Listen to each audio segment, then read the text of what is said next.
This video is sponsored by Mellow Days. Hi friends, this is Tiina and welcome to my new video. In this video, I'm going to be showing you my new Mellow Days sketchbook and also teaching you how to paint a misty forest with gouache. Remember, all of my used products and paint shades are listed in the description below the video as always. But let's start by looking at the sketchbook first.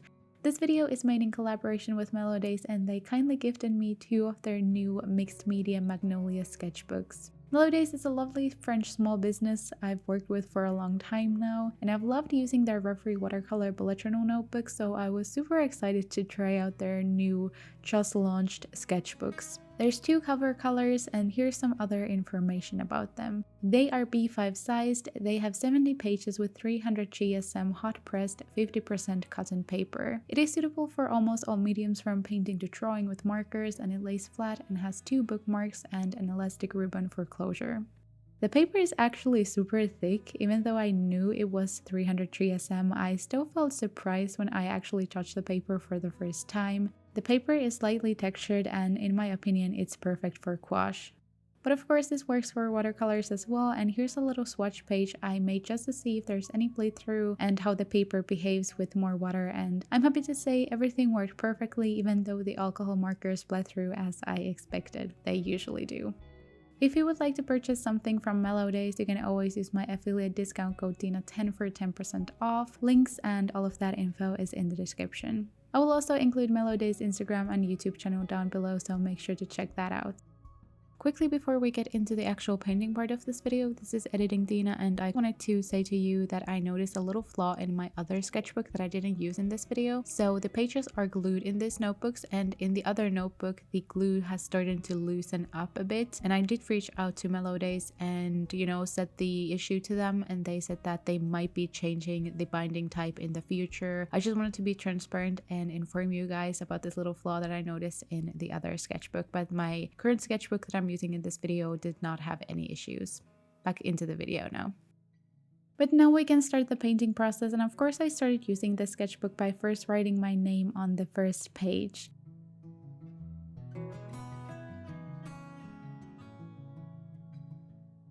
But after that, I turned the page and taped the edges for my painting. So I'm painting this foresty scene with gouache today, and I would say that it's like a fairly simple painting, but as always, if you're just starting with gouache, please get to know your medium first and maybe choose a tutorial painting with less details so you can give yourself a fair chance.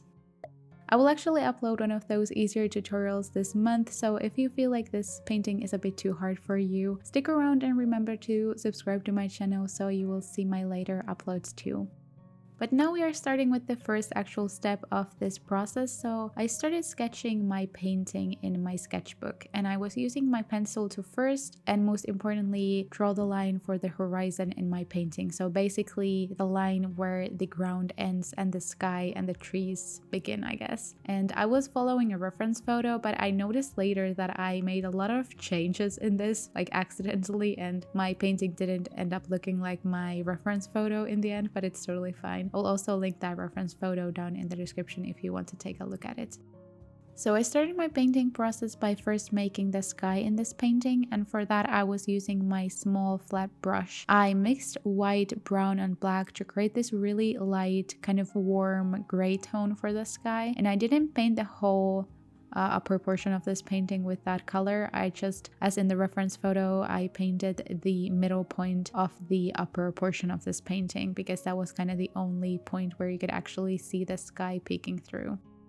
You can totally do this differently, but I decided to paint kind of around the trees that I just sketched beforehand, so I won't lose the sketch underneath. But if you want to, you can completely just paint over them and maybe just sketch them after you have done the background for this painting. Next I used my bigger flat brush and I used the same shade as for the sky, and on top of that I mixed some green and some more black and brown to make this really light hazy shade of green to paint the first layer of foliage in my forest. As you can see, I'm pretty much just adding this color to all of the other areas in the upper portion of this painting that I didn't paint this sky on. And keep in mind, this is only the first layer of the trees in the background, so you don't really have to make it perfect at all. When you're gonna add those darker layers on top, when we mix a lot more dark into this color later, you will not really even see the difference between this and the sky color. Of course you will be able to see it, but it's gonna be really subtle when you have a lot darker colors on top of this too. First, when I was adding this color to my painting, I had a lot more water in my brush, but later I wanted to blend the edges between those two colors a little bit more, because of course this is going to be really just like a misty part of this forest and you won't be able to see the lines so clearly. So I pretty much used like a dry brush to blend the edges of these two colors a little bit, so they would be a little bit more blended together and it would look more messy. I also added a couple of these messy tree silhouettes in the back with using the same dry brush technique. But when I was done with the first layer, I went with the same brush and added some more green and black to the color that I just used and started adding more darker layers on top of the first lighter layer of green. So as you can see, I'm pretty much using the same color in the same spots that I did before, but I just wanted to add this more foresty tree-like shapes on top, because of course you're going to be having a lot of these branches and leaves and tree kind of silhouettes in the background. So I also added the same kind of color mostly on the bottom of this painting. So of course the forest is going to be a lot more dense when you are lower in the forest. So I just tried to add that darker color in the bottom of the painting. I also added a couple of these darker tree trunks in the painting, and these are ones that I didn't really sketch beforehand, at least all of them, but I just added them with my flat brush to bring more interesting looks to this painting. And as you can see, I'm just really building this up and adding more darker color to the mix that I used before, and I'm just adding those darker silhouettes of trees on top of the ones that I just did, but kind of focusing on the edges of the painting, because these trees are going to be ones that are closer to you in the viewpoint that we're looking at this painting from.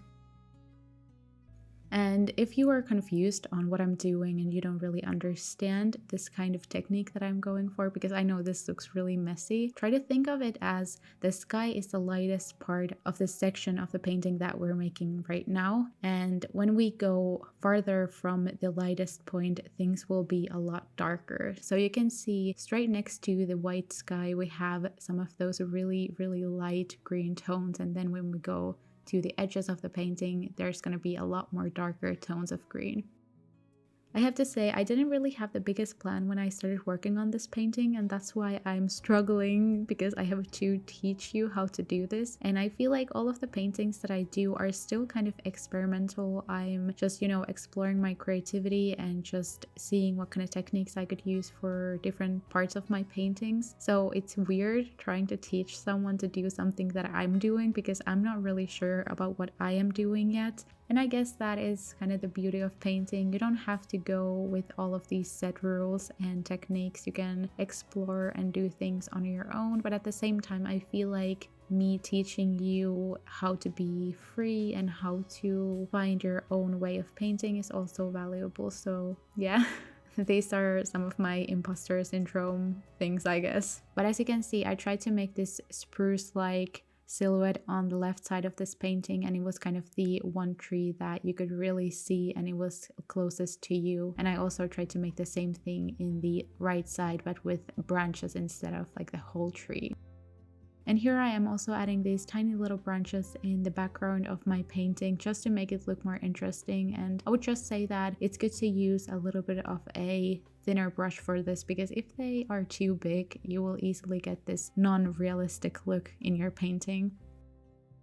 I was contemplating whether I would like to add the trees right now or just later when I've already done the grass and the ground in my painting, and I decided to just paint one right now and see how it looks, but I realized that I want to do the ground first, so we're gonna do that before we paint any of the other tree trunks.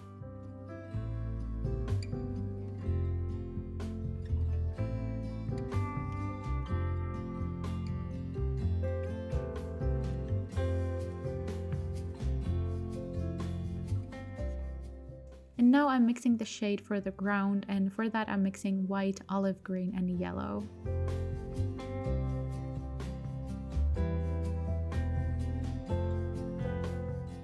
So with that color, I mainly painted the bottom part of the ground, and then for the lower parts of the grass and the bushes, I made this darker green color, as you can see me adding right now. Even though I noticed that I'm not really trying to stay true to the reference photo, which is by the way okay, I still wanted to take some parts of that because sometimes it's hard for me to imagine how the light is hitting and what kind of shadows there are, etc. So I tried to look at my reference photo and try to work with that, adding some lighter parts and darker parts in the ground using that reference photo as my inspiration. So as you can see, I left the upper portion light because the light is hitting there most, and then I just added these little details to the lighter color to make the colors pop out a little bit more. I wanted the ground to be really alive and lush, so I started adding these little details everywhere so, you know, the whole ground wouldn't look so flat. And of course, the furthermost parts of the ground are going to be really far away. I of course made those details a lot messier and smaller there, whereas those parts that are closer to you as a viewer, I made those details bigger and more defined. And this is really hard to explain how I did it, but I was just adding some dots and some of these bigger grass strokes in all of the ground to make it look more alive.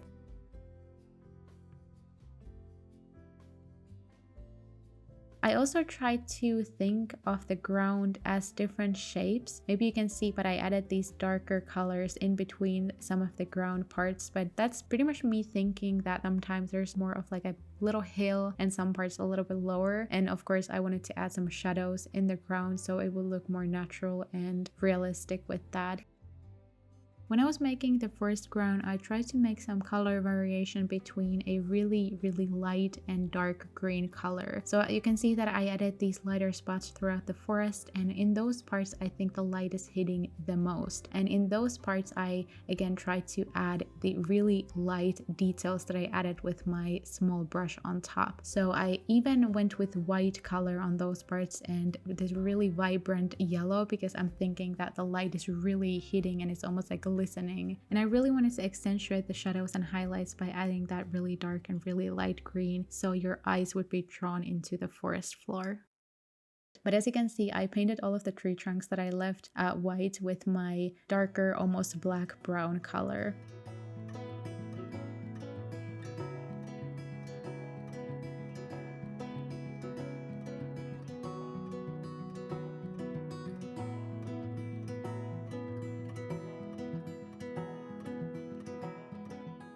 And now I'm painting the pathway itself. I actually noticed before I started painting this that this could actually be some sort of like a creek as well. It kind of works perfectly. So if you want to, instead of making this a pathway, you can totally go and just make some water flowing through the forest if that interests you more.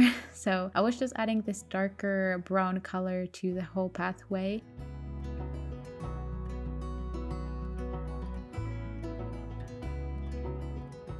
And after I was done with the base color, I mixed this really vibrant and light orangey color so I could add the highlights in the pathway that way. So pretty much these are the spots where the light is hitting, and I tried to go with the same kind of spots where I added the lighter shades in the forest that I just did, or the lighter shades in the ground. So you can see that I added these really light colors in the grass, and those parts are the ones that the light is hitting the most. So I of course wanted to continue that with my pathway, and I think this actually worked out so nicely. I think the little lighter parts in the pathway look so pretty. And I was also thinking about the shapes when I added these lighter spots in the pathway, because of course the trees are going to be the main thing that are blocking the sunlight from coming to the ground in this forest. So I tried to make it so that the shadowy parts are these horizontal little lines, because they're of course the shadows from the trees. I still didn't feel like making it too realistic or too perfect because I tried to still be kind of free and fun with this painting. But yeah, just think of it as that so you will maybe understand what I'm doing a little bit better. I also added a couple of details to the pathway by adding some darker and lighter brown tones to the pathway so it wouldn't look so flat and unrealistic. So, you know, I was just going with my small brush and adding these little dots everywhere so it would look like someone has actually walked on it.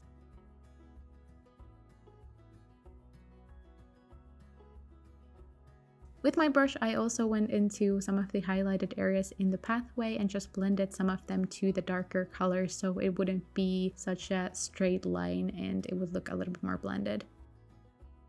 Just to make this forest look a little bit more organic and natural, I also added a couple of those grass strokes to the pathway as well. Because of course, if you're gonna have this pathway in the middle of the forest, you might as well have some grassy parts in the pathway and something growing from that too. So I just tried to kind of accentuate the lines from the ground continuing to the pathway as well. My technique always when I'm painting grass is either having a normal round brush with a little bit of a sharper tip or just having a longer detail brush. And I'm making the grass by having more pressure on the root of the grass where I'm starting the stroke. So I'm always starting from the bottom and I'm just always loosening my grip with my brush when we go up. So then we get this more natural looking grass stroke. And I always try to also make it a little bit more rounded instead of just straight up, because of course, when we have that more of a curvy look, it will look more natural. And here you can see me adding that really light color to the forest ground with my small brush. I'm just, again, trying to make those lightest colors really pop in the forest. And this will really make a difference, because if you leave colors too bland in this painting, it might just look a little bit boring and nothing really pops out. But when you actually go in with these really dark and really light details, you will have a really good looking painting. And by the way, like I said, I didn't really plan all the things that I did in this painting, so I just went to some parts and worked on something multiple times. You know, I just went back and added some details to a spot that I already worked on. So this is kind of like a hard video for me to edit, because I know even though I'm trying to teach you something, I'm still kind of undecided myself. But that's really what painting is. I sometimes just looked at a part of the forest and I was like, this needs more color and it needs a little bit of a contrast or something. But yeah, you can see me just going into some areas and just painting them over, but that is okay. So I was working on this bush in the lower right corner of this painting. I just wanted to make a little bit more of a different texture in this forest, because everything was kind of the same at this point. So I just added a couple of these little, I don't know, more leafy shapes in the bush here. And I just wanted it to stand out from the rest a little bit more. Something that I really enjoyed about this process was working on this really high quality paper, and I'm not saying that because this video was sponsored. I really just enjoyed painting on this sketchbook. I think it's mainly because I usually use this not super good quality paper sketchbooks when I'm working on my paintings on my free time. So having this paper that I can actually use my skills to the max and just use all the techniques that I know, it really made a difference, because I sometimes struggle with the fact that I'm like, how can I not make gradients or even layers of paint? Like, why does it look streaky? It's not only that I'm bad at painting, which is sometimes what I think when things don't turn out as I want to. It also just might be that I'm using paper that is not really meant for paints. So yeah, a little tip there. Go sometimes with paper that is actually meant for paints. It does make a difference. But when I was done with that, I started adding some little highlights in the trees. So as you can see, I mainly added some lighter kind of brown tones to the left side of the trees on the right. And I just tried to make it look like the sun is hitting some of the edges of the trees a little bit. And you can see the same in the reference photo as well.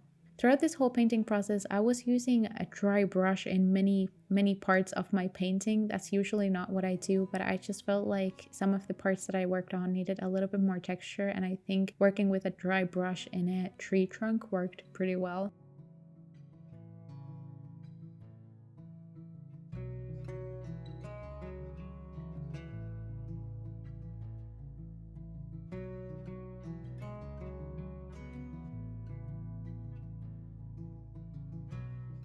And the last little things that I worked on this painting was making some of those branches in the tree on the left side a little bit more visible. And then I worked on adding a couple of highlights to the branches on the right side of this painting. And as you can see, I just added this lighter green color on top of all of the little branches that were coming off the side of this painting.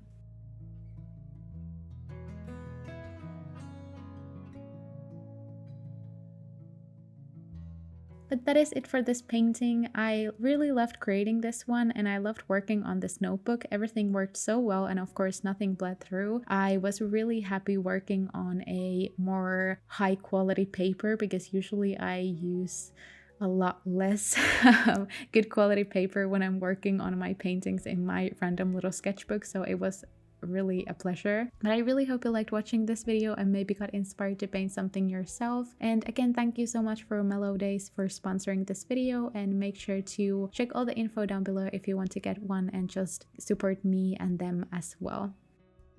If you like this video, don't forget to subscribe to my channel and leave a thumbs up. And if you are still here, leave a foresty emoji down in the comments. Thank you so much for watching and I hope to see you in my next video. Bye bye!